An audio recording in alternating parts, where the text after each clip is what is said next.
The inspiration for the new series really did come from the comics that Kevin Eastman and I did years ago. And the first episode of the new series we call Things Change, because things have changed. With the first animated series, the emphasis was on humor, and it was sort of like humor with a little bit of action, which is the exact opposite of how we used to do the comics, which was action with humor. That was what I was hoping to get with the new show, and what we are getting. And I think it's a really wonderful blend, because you get, stories that move along quickly, but you also get a leavening of humor, which is, I think, a perfect mixture. Your reign of terror is over, Stockman. You've been practicing that? You like it? I liked the old show, and it was fun. The turtles were always a little too puffy for me. They looked kind of inflatable, too cutesy. The new show really does reflect the way we used to draw them in the comics, and still draw them in the new comics. They're agile, they're muscular, they have a harder edge. They look like they can kick butt as ninjas. And one of the things I'm really happy about in the new show is that we have done the classic comic book stylization of the eyes behind the bandanas. They're just white slits, which is the way we always drew them in the comics when they had their bandanas on. And I think it gives them a real kind of edgy, grim look when necessary.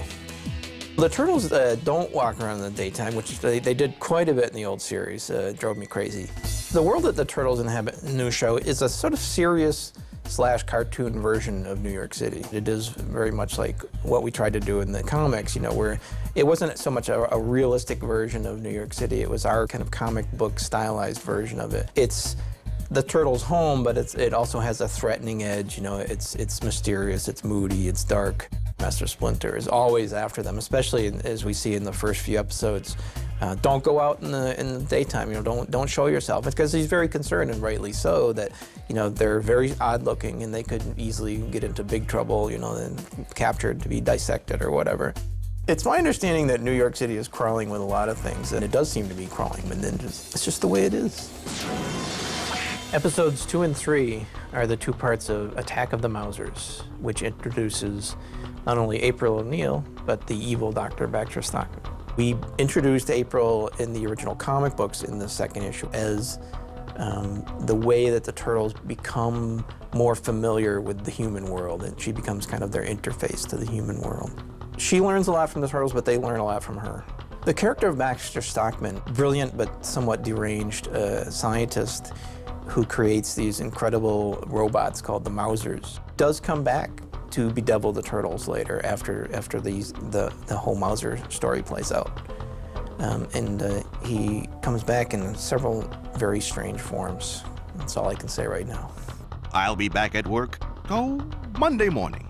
The character Splinter was in large part influenced by the wonderful character of Yoda in the Star Wars movies. Typically, in a martial arts story, there is the teacher, who instructs the students in the ways of whatever style or art he's teaching. Clearly, they need guidance. I mean, they're four turtles, trying to survive in New York City. They needed a wise master. He is also, if not literally, figuratively their father. He has raised them. He has taught them right and wrong as well as he can. It is kind of curious that Splinter is a rat, and yet he is a master of the martial arts. And it does raise some interesting questions about how he got to that point. He obviously did, and that will be revealed in future episodes. The whole martial arts aspect to the Turtles really comes from an interest and a fascination that both Kevin and I had in that whole thing. And just the fact that human beings can do those things with their bodies, that kind of athleticism just amazed me. So that's really where the martial arts thing came from. And I think we're also fascinated with the whole ninja thing because, it's kind of creeping around in the dark and, being mysterious and hidden and sort of like a secret agent martial artist kind of thing.